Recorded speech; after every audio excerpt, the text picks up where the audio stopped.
Woo. Welcome to Thoughts Off the Stem. I'm Justin Barone, and today we're smoking a bowl of a mix, because that's how I feel, because it's New Year's, and, well, it's a new day. You've got to start with a little bit of fun. So it's, what did I put in there? I put a little bit of Purple Kush. I put a little bit of Vanilla Dream. I think it's Vanilla Dream. A little bit of Jamaican Sativa. And a little bit, no, I don't think there was any Sonic Express. Whatever. It's a good mix, and I'm thoroughly enjoying it. I've been smoking it off and on for the last couple days, and I recommend that you give it a shot. It's not one bud mixed. It's a bunch of buds ground up, mixed, and put in there, is all I'm saying. So it's New Year's Day. It's the beginning of a new year. We get to make whatever we want of it. That's right. We're starting fresh.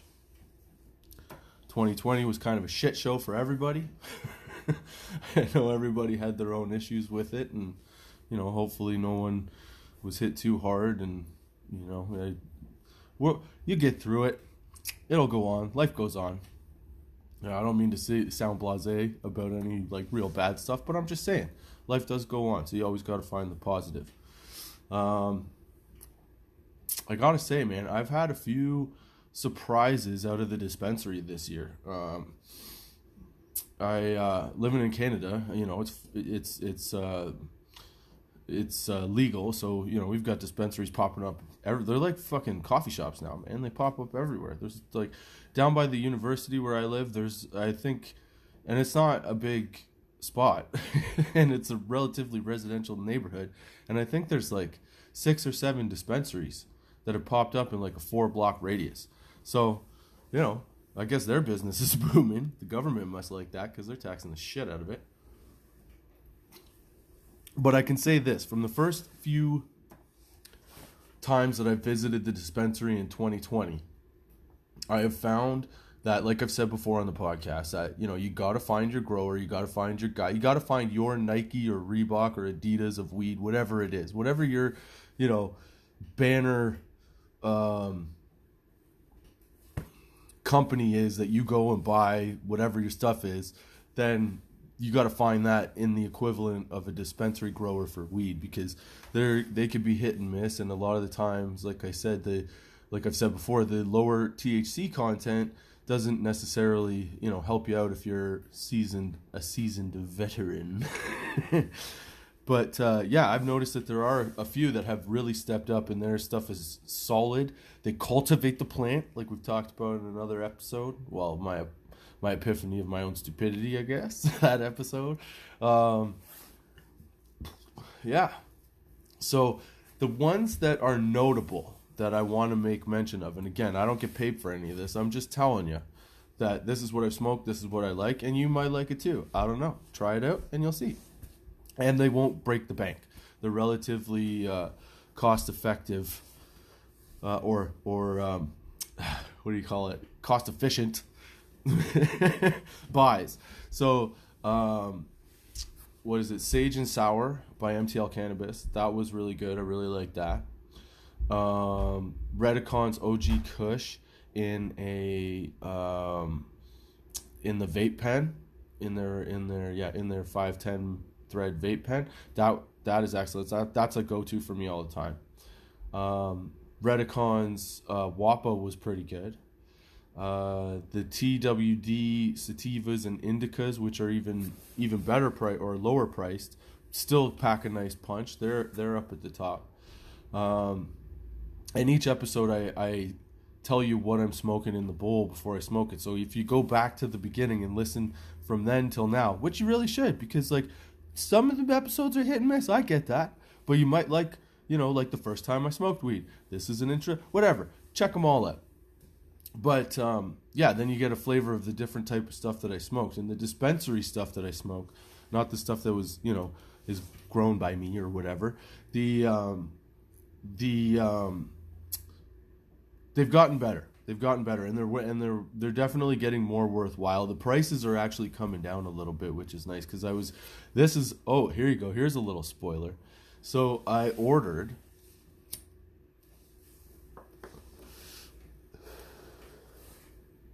a dab rig from I Sell Glass. If you don't know these guys have some pretty sweet stuff, pretty sweet bongs, rigs, pipes, accessories, stuff like that. They're on my link tree as well on Twitter and stuff, and you should check them out. Anyway, I ordered my first thing from them to give it a shot and see what it's like, because I've also never done a dab, and yeah, I guess in a way I'm kind of chasing the dragon because I want to try something new, but at the same time, I also have heard that it's a little bit cleaner when you're smoking it. So anyway, I got a good deal. I talked to these guys, and they helped me out, and I've ordered my first dab rig. It's on the way, and I can't wait to try it, and I can't wait to tell you guys about it. And if you've dabbed and you do dab, I mean, let me know. Email me, thoughtsoffthestempodcast@gmail.com. And yeah, tell me what your experience was, because I don't know really what to expect from this. Everybody's telling me, oh shit, look out, buddy. But I don't know. Anyway, let me know. So I've ordered that, and that's what I'm looking forward to for the new year, because then I get to put up a nice little video of doing a dab in a sweet glass piece. It makes a tornado in the center. I'm very excited for this. But you guys should also check them out if you get a chance. And yes, I am affiliated with them. So if you do happen to purchase anything through my link tree, then you're helping me out with a little bit of a commission. But yeah, you'll get to see what their pieces are actually like if you follow me on Instagram or Twitter. And I'll show you an actual unboxing and cool shit like that. So I'm excited to do that for the new year. I'm excited that I get to try. Oh yeah, that's where I was going with this. So because of the dab rig, I was looking into what it costs for, what the cost was for, concentrated cannabis, live resin, dabs, oils, things like that. So initially when they had come out, they were upwards of $80 to $100, $120 a gram. I guess. I don't know. But that's what I've been told, and that's what the dispensary told me when I was talking to them about it. And now, some of that stuff, I found some live resin that's 65%, and it's $50 a gram. I think it was $51 a gram. So I figured that was, a better price. But anyway, it's also kind of like a little Christmassy present, right? Because I ordered it right before Christmas. It's coming right in the new year. So this should be an awesome shebang. Maybe I don't know if they have the same sound as a bong. So I don't know if I can replace it with the bong hit from the beginning of every episode. But maybe I could do dab hits at the middle of the episode, and you guys can dab with me as well. That would be fucking awesome. So, yeah. So I'm looking forward to that, and that's what I'm saying. So the dispensary for live resin and the concentrated cannabis seem to have come down a little bit, and same with the dried flower. It's come down quite a bit, but I still see that fucking pink kush up around $60-$70 for a half quarter, which is retarded as far as I'm concerned. I'm sorry if that offended you, but it really is ridiculous. So that's what I like. But again, my go-to is always Purple Kush. I love Purple Kush. I like OG Kush as well, but I like OG Kush in a vape pen. For whatever reason, Redicott has that shit nailed for me. It hits perfect. I really enjoy it. And since this year was all basically about, kind of, I guess, being alone, quarantining, and all that fun shit. Sarcasm. I figured, it's a lot. It's a big reflective time of year. It should be. I guess we should be taking, or I think I should be taking this time to reflect on myself and see, reflect on the memories, because things can go away and stuff can change in a fucking flash, right? So that's why when I did the Christmas episode, I just told a bunch of stories about the times I had fun, the times I enjoyed with family, friends, things like that, because funny shit happened, and I like it when funny shit happens. I hate when everything's all serious all the time. So I figured since it was, since it's the first day of a new year, I'll tell you a couple of my favorite New Year's stories, okay? And I don't know, you can turn it off if you want, but I think I'm a pretty good storyteller, so I hope you enjoyed these. So if you want, smoke a bowl, do your thing, and listen up. And then, you could like I said, here we go. Listen up. All right. So the first one I can remember that really made me. Oh man. So I was in. I think I was just out of high school or my last year of high school, and we ended up getting tickets to a bar in downtown Toronto. Like our entire grade. So I think there was like probably like 50 of us out there. Now we about five, me and four other buddies, we had a designated driver to get us home. Okay, so we were able to party all night, have a great time. We were at this bar called, what was it called? My Apartment. And it was a smaller bar, and it had, I think, 2 or 3 floors. And we were up on the second floor. And at midnight, they go, everybody counts down. They're handing out these little tiny bottles of champagne.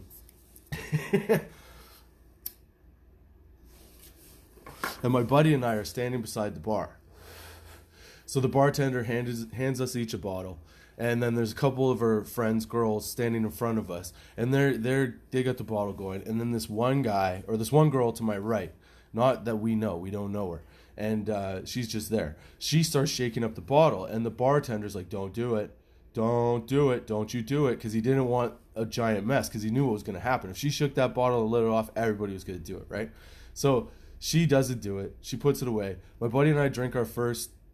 Drink those little bottles. We turn to the bartender, and the bartender's like, "Hey guys, I got a couple extra ones. You want a couple more?" And I looked at him, I'm like, "I'm shooting this one off though, because like somebody needs to get sprayed." And he figured, I guess, because nobody else had their second or whatever, that it wouldn't be as big a deal. So he goes, "Yeah, fine, but just like spray it like on the floor at the bar and it like in one spot." I'm like, "Fine." So I take it, and a friend of mine taps me as the thing pops, and I end up spraying it all over the crowd in front of us. Okay. Well, everybody else has like half a little mini bottle left. So all the guys start shaking them up and spraying them back at us. It turned into a massive champagne fight. We were fucking soaked, but it was awesome. The bartender was even laughing after. He's like, "I should have thought about that." Anyway, it was a good time. So we go to leave the bar, all right? And everybody's, piling in, saying their goodbyes and all that stuff, good nights, whatever. And we have to get... the drive is a long drive. It's like a 20-minute drive from our houses to where we were. 20 to 30 minutes, okay? And we have a designated driver.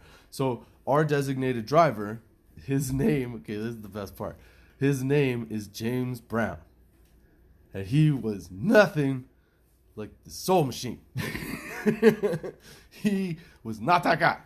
He was, in fact, the complete opposite of what James Brown, the real James Brown, yeah, that's right, the real James Brown, what the real James Brown was like, that dude was awesome. This James Brown, okay, he was a white, freckled, redheaded, not that that's a problem, I'm just saying, I'm painting you a picture, from one guy, black, ran soul for a really long time, the whole deal, to this white pasty dude that everybody thought was maybe resembling or like James Brown, was the complete opposite. The dude was a military guy. He was in like ROC, so he was all about like military training. He was the cadet that walked all over the place with this big sword and the flag. So this dude was the complete opposite. We used to harass him about it all the time because he's so fucking uptight. But anyway, he's driving us home this one night. Or that night. And as we're going home, he's taking some side streets and stuff just so he doesn't have to, explain the hammered people in his car. Well, as we're going down this one side street, there's this fucking Buick down in a ditch in front of a house. And the thing was like the wheels were on either side of the ditch and there was nothing underneath, like where the water would go, And it's snowy and whatever. So we see the guy and I tell James Brown to pull over, man. And said, "Dude, you gotta pull over. We gotta check on this guy, make sure he's not like dead." So he pulls into the driveway of the house. I get out of the car and I run up to the car and I go to talk to him. I'm like, "Dude, you all right?" And he seemed to be in shock at first. Now, I should have known better, but he seemed to be in shock at first. And at first he's like, "Dude, I just, something happened. I spun in it." And I figured, okay, well, you're kind of shocked. We start talking. This dude was hammered. Like, hammered. And I'm hammered, but I'm not driving, so it didn't matter. And our driver was sober. So I'm talking to this guy. Cops pull up as we're talking. Cop walks up to me. She goes, "Okay, excuse me, how can I help you?" Or whatever cops do, not the "how can I help you." That like, "Move out of the way, sir. We'll take over. We'll talk to him." So And they're talking to me like, oh, what are you doing? I said, I'm drunk. I'm coming from a party and blah, blah, blah. And then I explained my guy, sober, driving us home, the whole deal. So they start talking to this dude. And this dude, all he could say was, oh, I'm just going up the street a bit. And then they were asking his name. And he was saying, I'm just going up to see my mom the whole time. Man, that guy, that guy would have had a really bad New Year. I'll tell you what. But it was pretty funny. And then, of course, James Brown was James Brown. And that's a good time. That's what constitutes a good time for me, man. I'm simple. I don't know what to tell you. I like dumb, inconsequential shit. And I hope that this New Year allows me to, even though we're kind of confined a little bit, to enjoy and expand on that dumb, inconsequential shit. Because really, that's like the real fun of life. I know you got bills and all that stuff, and like it's great to, worry and stress about that. But it's way more fun just to fuck off and think about other shit. You know what I started to realize? Because the next story I was going to tell was about when I was at high school. Me and my buddies, we went out to this house party. When I was in high school, I hung out with this Peruvian family. So they like taught me how to drink. So there was a certain point in high school where I could drink all night and not be, on the floor dead. Like, or trying to slink my way home like a fucking, like a worm or something like that, right? So me and my buddy, we go out to this party. This house party. It's across town. We're not driving, obviously, because we're drinking. He took a 60 of vodka or whatever, and we drank that all night. We had a great old time. But then we call, because his parents were like, call us when you want to be picked up. We don't want you, out there, whatever. So we say, sure, no problem. So I think it was like 1 or 2 o'clock rolls around. We call his house. No answer, no answer, no answer. 2:30 rolls around. We're finally like, fuck it, we gotta walk. Okay? We had to walk, I shit you not, it was probably like 25K. Yeah, no, it probably was, because it was from one end of town to the other. It was so goddamn far. And remember, it was the new year, so it was freezing. And because we were going to get picked up, we did not wear coats. Okay? The only thing that saved us, I think, was the fact that we were taught so well how to manage our alcohol, was that we were not at a point where we were either too drunk or not drunk enough to be fine walking home. So we get home, we leave the party at 2 a.m, and we're hammered, but we're not like boo-boo hammered. I don't know what that means, but figure it out for yourself, okay? So we get to the house, we get home at 6 a.m. His mom's up making breakfast. Where have you guys been? And we explained to her that we called like 100 times. Well, motherfucker's dad had fallen asleep. This Peruvian siesta having dude. I love him. He's the greatest. He's one of the greatest people I've ever met in my life. But he would always have siestas. So he would take these naps, but then he'd take a nap before going to bed, and he would turn off the ringers on all the phones because that's what would wake him up. So that's what he did. And he screwed us into walking home and almost getting hypothermia. But again, great story in the long run, because we had an awesome time doing it. Like, we were freezing, bitching, moaning, whatever. But when we look back, those are the stories that we fucking tell, right? Like, oh, when my kids ask me, Dad, what did you and your buddies do for fun? Well, we tell them that kind of story. Those memories are honestly like some of the best memories. I remember getting caught at a New Year's Eve party once, and like, at this point, I was out of high school, and I went to a private school. So, like, I was trying to shed this... Well, not even trying to shed this whole preppy image. I just was never very preppy like my friends in high school were. And that's not to say anything bad. I'm just saying they were much more proper than I was. And I remember I went to this party in like, essentially a tracksuit, because I just was too lazy to get dressed for the day. And we all got baked. We sat on the back porch of my buddy's house getting baked as shit. Then we go inside. And you know how when you go from outside to inside and it's cold and then the heat heats you up and your face gets all warm and then your body gets warm and then all of a sudden it feels like you're walking on clouds? Yeah, that happened to me. But then we went straight from there downstairs, and he was a DJ. So we'd put on like all these records, and we'd be listening to like old shit. Like, I think at that point he either put on Black Sabbath or Oh, with the tip of my tongue. The name of the band is on the tip of my tongue and it shouldn't be. Not Rush. Pink Floyd. Jesus, not even close. Anyway, Pink Floyd was, I think that's what he put on. And The Wall. And I just started to trip and zone out. Anyway, this girl I had a crush on in high school, she's sitting on the couch to my right. And she had a wicked ass. I'm not going to fucking lie to you, okay? And so I realized, I don't know how much longer later, but it must have been a prolonged period of time. But I was just leaning on the edge of the couch with my arm holding my chin, just staring, because she was sitting kind of like on one cheek facing the other way, and I was just staring at her ass, listening to the record. I got so into the record and where I was, I zoned out so hard. And then when I realized what I was doing, she was just dead-eyeing me like, hey, bud, you got enough? Like, you get a good look or what? And then, of course, at that point, I was way too embarrassed to say anything, and I was wearing tracksuit. Really, what do you do? And I'm not talking like no fly tracksuit. I'm talking like gray head-to-toe tracksuit. It was garbage. I looked like a couch. Okay? So there was no way I was going to play that off well. But fuck. Shit like that, I'm telling you, man, that's the shit. Those are the memories that you gotta make. I know you want to make them all year long, but I'm saying for this time of year, that's the kind of, I think that's the thing I like best about this time of year, is that you get to party with your friends, or you get to hang out with your friends normally. You get to make these memories so that now you at least have that memory to reflect on. So when you're sitting around on a day like today where you're just like, you know what, I got nothing to do, nowhere to go, I'm just gonna chill and fucking listen to Thoughts Off the Stem podcast because it's an awesome time. Maybe, I don't know. But you know, it's like, that's the kind of thing that makes you, when you're on a day like that today, reflecting and just being like, oh shit, I remember that was a good time, let's make that memory again.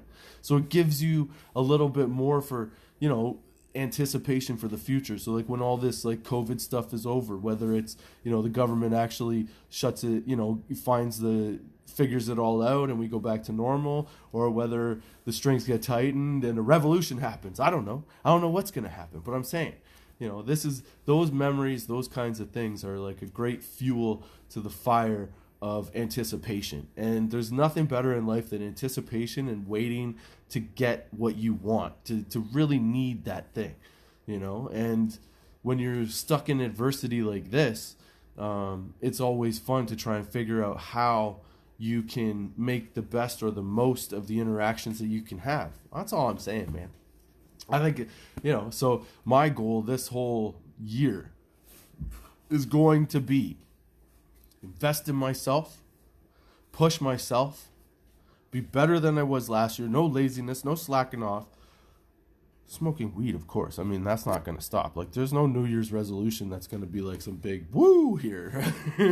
I'm just saying, I'm going to get more motivated. You might hear more of me. I don't know. I hope so, and I hope that more people listen. But, you know, that's what I think about in times like this. I think about what you can do within the parameters that are dealt to you to make the best of the situation.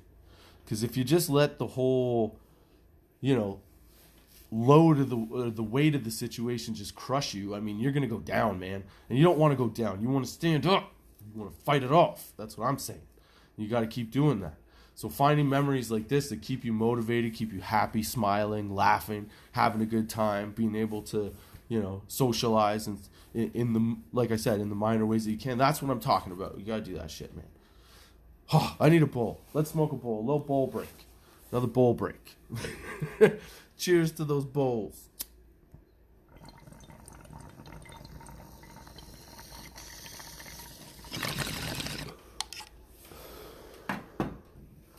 I guess what I'm trying to say is if you're unhappy with the situation right now, don't worry about it, man. It won't last forever. And if it does last forever, it's just all the more reason to smoke weed and have a great time in your own home.